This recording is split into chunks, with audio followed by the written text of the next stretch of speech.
sujet du bien-être peut sembler parfois futile. Et pourtant, il n'est pas à prendre à la légère. Certaines périodes de vie personnelle ou professionnelle sont plus difficiles à traverser. Tu cherches des clés pour te remotiver, regagner l'énergie pour avancer ou tout simplement retrouver l'apaisement ? Tu es à la bonne place. Je suis Virginie et je t'accompagne vers le chemin de la sérénité et de la positivité. Je te livre ici des réflexions personnelles, des astuces et des rencontres remplies de positifs en toute simplicité. Bienvenue dans la voie positive.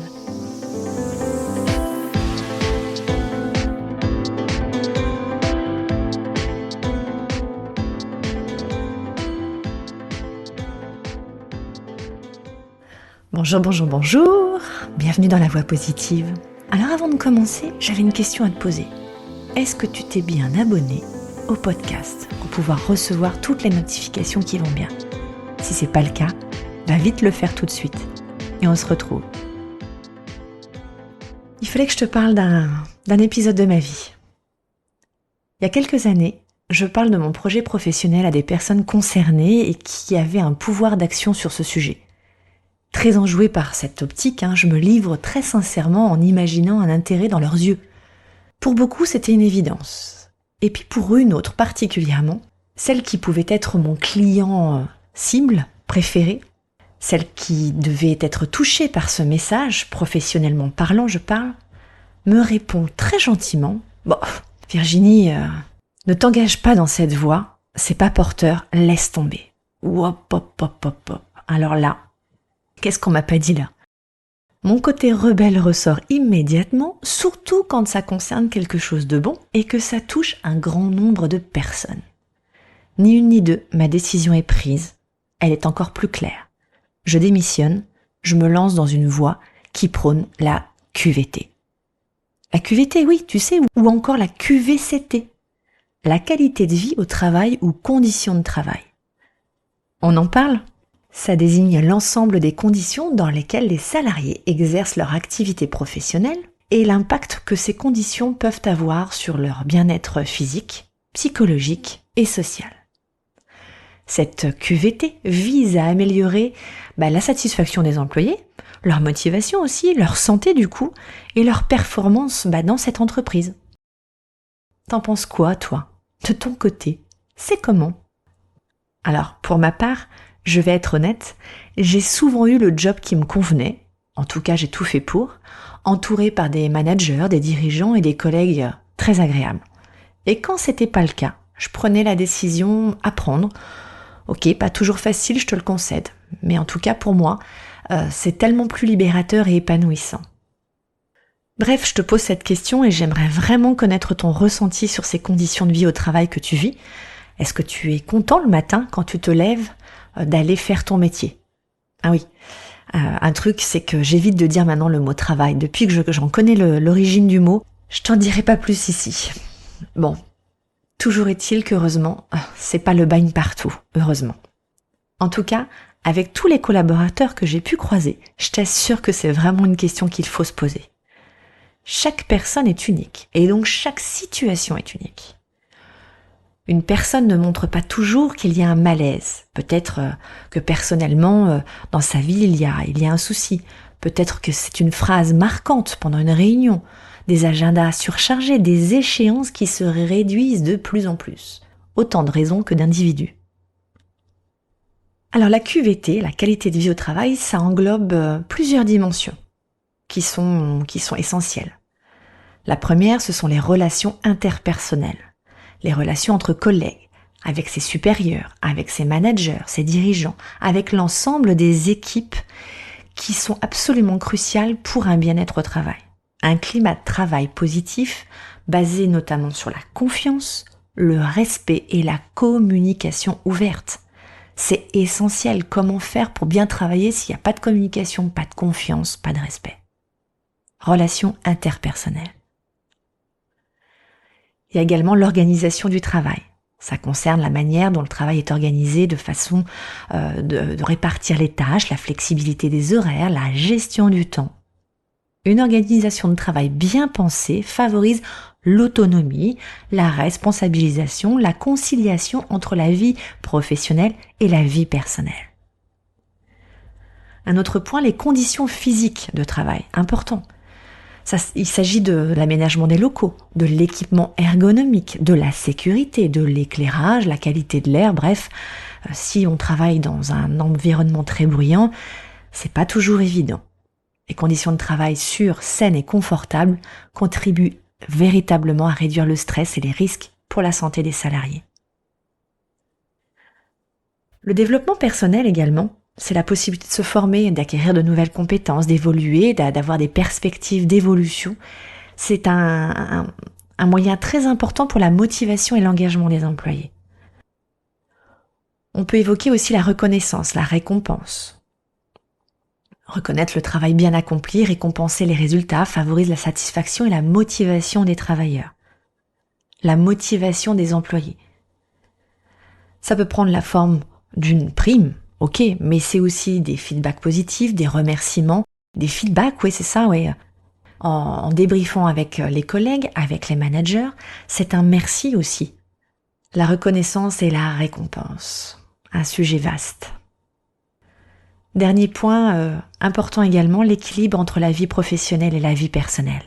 La conciliation entre les exigences du travail et les obligations personnelles est un aspect vraiment essentiel. Surtout quand, en tant que salarié, vous avez votre vie de famille et vous pouvez aussi avoir une vie, ce qu'on peut appeler une vie d'aidant. C'est-à-dire que vous pouvez aussi avoir des contraintes encore plus particulières dans l'accompagnement d'un proche en perte d'autonomie ou dans un handicap particulier. C'est une troisième vie parmi toutes ces vies. Et ça, c'est important de la prendre en considération en tant que salarié, en tant qu'employeur, pour pouvoir justement avoir un équilibre de vie pro et perso à l'équilibre. Ça veut dire que certaines entreprises peuvent offrir des mesures d'aménagement du temps de travail, des congés un peu plus flexibles, des services de garde d'enfants, bref, toutes les choses qui peuvent justement améliorer la qualité de vie de ces salariés. Évidemment, l'amélioration de la qualité de vie au travail présente de nombreux avantages, autant pour les employés salariés que pour les employeurs. Des salariés satisfaits sont des salariés plus motivés, moins sujets au stress et aux problèmes de santé liés au travail.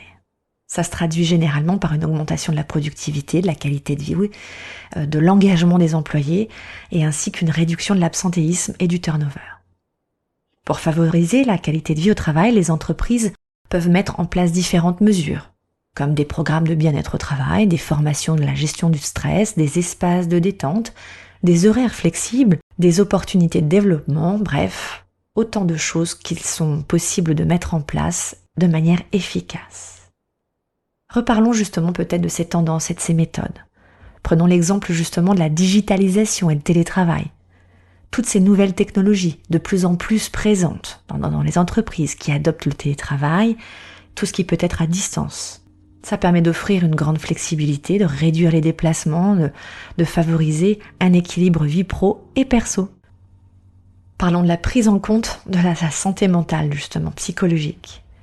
Cette QVT, elle peut inclure justement la prise en considération de cette santé psychologique de ses employés.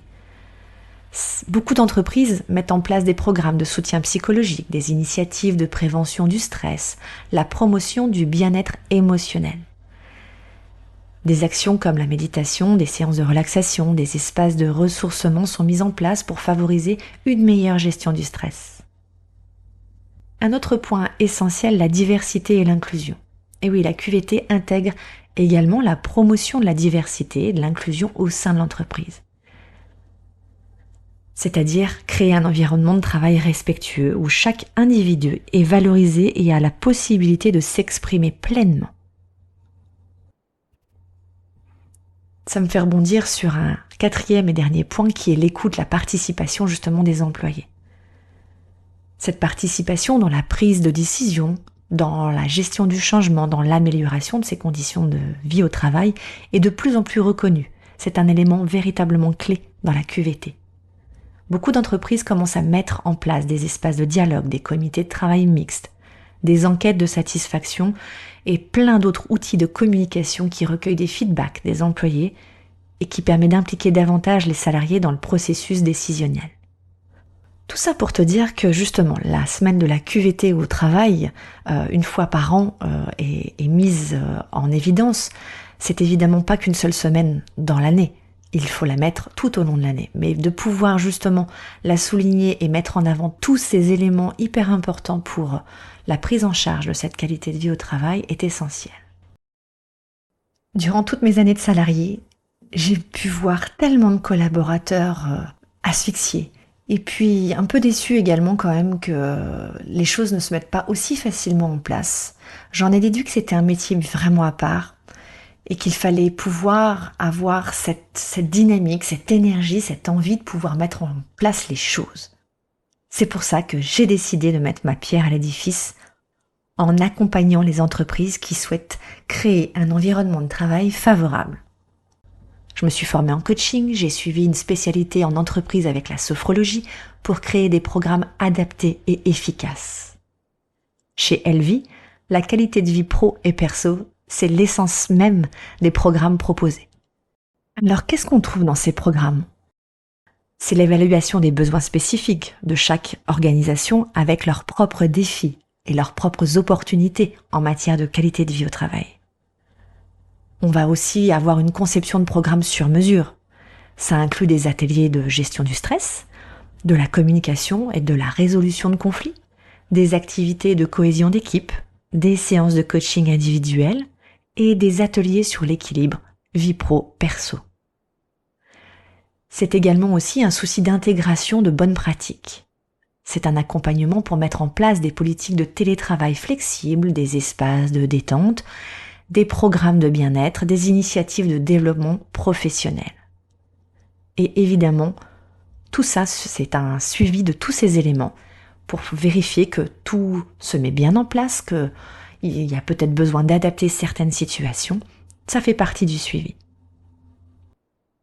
Tous les avantages sont concrets pour les entreprises qui peuvent obtenir en investissant dans la QVT l'amélioration de la production, la réduction de l'absentéisme, la fidélisation de ses employés et une réputation également positive de l'entreprise en tant qu'employeur attractif.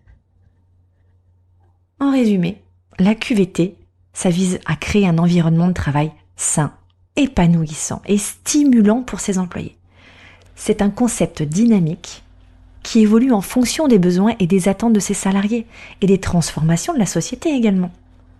Investir dans la QVT, c'est pour les entreprises une possibilité d'améliorer véritablement leur culture d'entreprise positive et durable.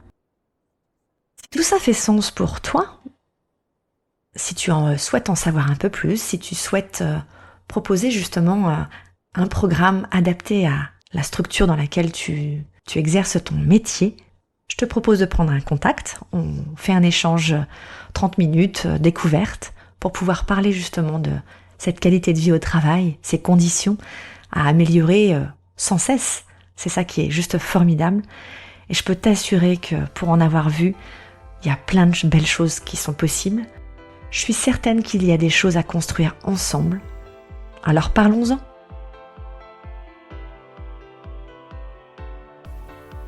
Si ce podcast t'a plu, n'hésite pas à le partager à un ou plusieurs de tes proches ou aux personnes à qui cela pourrait faire du bien de l'écouter.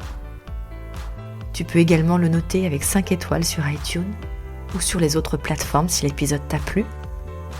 Et tu peux me suivre sur tous les autres réseaux sociaux à LVI Sophrocoach. Je te souhaite une belle journée et je te dis à très vite. Ciao!